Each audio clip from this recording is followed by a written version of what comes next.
दोस्तों, पाकिस्तान के हालात के बारे में तो हम सब जानते हैं कि वो डे बाय डे ख़राब होते जा रहे हैं। हेनले इंडेक्स ने भी पाकिस्तान के पासपोर्ट को डी रैंक किया है।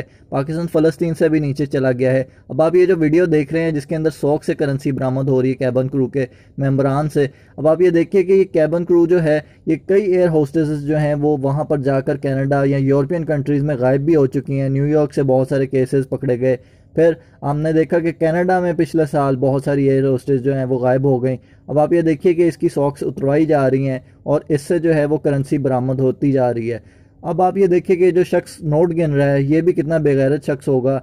अब आप ये देखिए कि इस तरह के केसेस अमूमन उस वक्त पकड़े जाते हैं जब ऑफिसर्स के साथ जो कट है और कमीशन जो है वो तय नहीं किया जाता, तो इस तरह से फिर एयर होस्टेसेस को पकड़ लिया जाता है। वरना अमूमन जो है इस तरह की स्मगलिंग करेंसी की वो कर दी जाती है जब कट जो है वो प्रॉपर रखा जाए।